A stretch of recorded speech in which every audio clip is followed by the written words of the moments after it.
উচ্ছেদ যেতিয়া হয় উচ্ছেদ আইন সিদ্ধ মতে দেশৰ উচ্চতম ন্যায়ালয়ৰ নিৰ্দেশনা মানি কাৰণ এইটো এটা আইনী প্ৰক্ৰিয়া দেশৰ সংবিধান ন্যায়পালিকা উচ্চতম ন্যায়ালয় আৰু আইনে কৈছে কেনেকৈ উচ্ছেদ কৰিব লাগে ক'ত উচ্ছেদ কৰিব লাগে আৰু এই প্ৰক্ৰিয়াটো কি সেই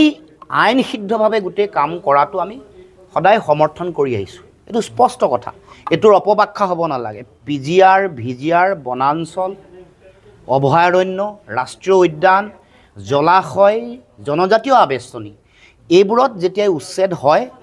যেতিয়া কোনোবাই বেদখল কৰে সেইটো অবৈধ বাংলাদেশীয়ে হোক বা কোনোবা বেলেগ ব্যক্তিয়ে যেতিয়াই বেদখল কৰে তাক মুক্ত কৰিবৰ কাৰণে আইনী প্ৰক্ৰিয়া আইন সিদ্ধ এটা প্ৰক্ৰিয়াৰ মাজে গোটেই কামটো হয় কিন্তু আমাৰ গোটেই কথাটো অতদিনে এতিয়া যিটো যোৱাকালি যিটো ঘটনা ঘটিলে মানুহ মৃত্যুমুখতো পৰিছে চৰকাৰী পক্ষৰ যিসকল কৰ্মচাৰী পুলিচ প্ৰশাসনকো আক্ৰমণ কৰিছে বা উচ্ছেদৰ যিসকল আক্ৰান্ত হৈছে তেওঁলোকৰো দুই এগৰাকী মৃত্যুমুখতো পৰিছে আৰু আক্ৰান্ত হৈছে এই যিটো ঘটনা এই ঘটনাটো অতি আমি উদ্বেগনতা আমি প্ৰকাশ কৰিছোঁ উদ্বিগ্নতা প্ৰকাশ কৰিছোঁ কাৰণ এই গোটেই কথাটো চৰকাৰে এই গোটেই কামটো ৰাজনৈতিক মুনাফা ল'বৰ কাৰণে কৰাৰ কাৰণে বা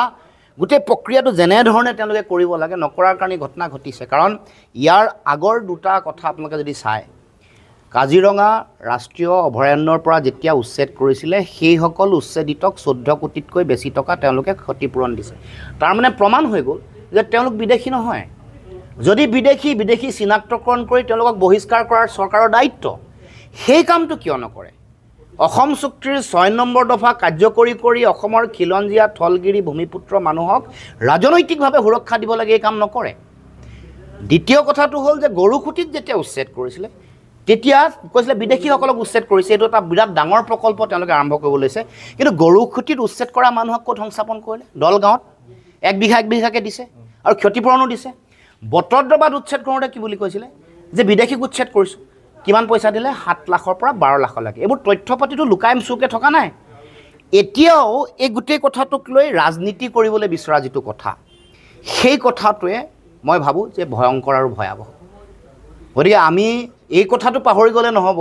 55,000 বিঘা মাটিত উচ্ছেদ হৈছে তাৰ 49,000 বিঘা মাটি আমাৰ খিলঞ্জীয়া জনজাতীয় মানুহৰ এইটো আমি কিয় পাহৰি গৈছোঁ এই মুছলমান মানুহ থকা 6,000 বিঘা মাটিত উচ্ছেদ কৰি তেওঁলোকে সেন্সেশন দিছে ৰাজনৈতিক মুনাফা ল'বলৈ বিচাৰিছে এইটো উচিত নহয় সেন্সেশন দিয়াটো যদি বাংলাদেশী তোমালোকে কিয় কৰা এইটো নকৰা